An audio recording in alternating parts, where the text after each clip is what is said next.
Okay, the Switch 2 was officially revealed, confirming that most of the leaks over the past year were true, because secrecy in the games industry isn't actually a thing. But Nintendo revealed something else that week that got massively overshadowed by the much bigger Switch 2 news, and that something was an insight into why Nintendo is so rabid and litigious over emulation. It's an insight that I think deserves to be probed a little bit more, because it indirectly confirms what we emulation enthusiasts have suspected all along about publishers' positions on the hobby, and offers a glimmer of hope that perhaps Nintendo might leave us alone if we just do a little something for them.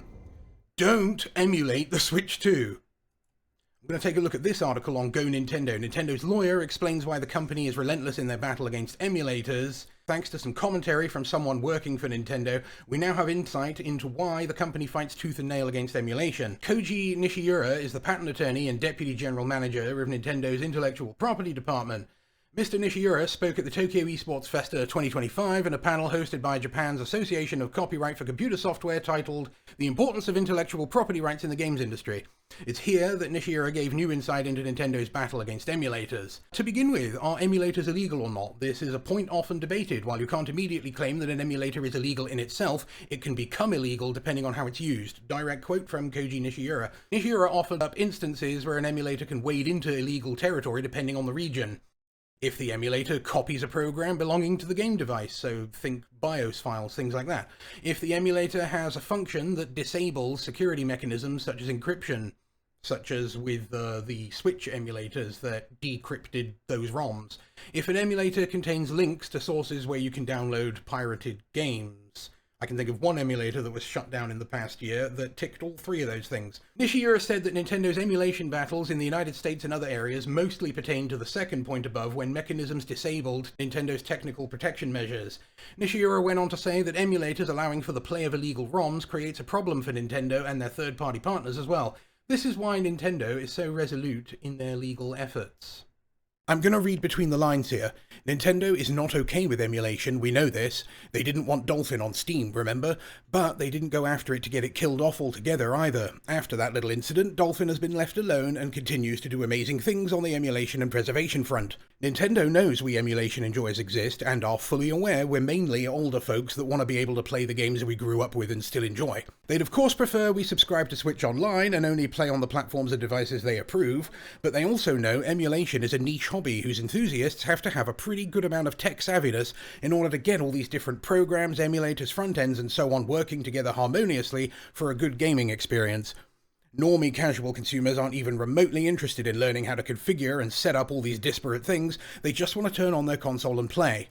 You can see the picture emerging now, can't you? Nintendo starts lawyering up and getting angry specifically when emulators get too big and start showing off, making themselves too high profile and easily accessible. That's when they become a threat to publishers and their profits, and their responses are completely understandable, like I said in an earlier video. Now, I am definitely not saying that all emulation efforts are innocent. I am firmly of the opinion that Yuzu and Ryujinx were big mistakes regardless of the developer's intentions, because making an emulator for a current gen system that's actively being sold and supported by its rights holder is unquestionably a way to enable piracy.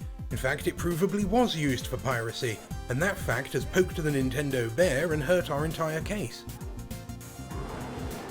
Yuzu's case was especially egregious to Nintendo, as it was monetized through its Patreon and linked users to instructions on how to circumvent their Switch console's encryption, meaning they quite blatantly facilitated piracy and profited from doing so.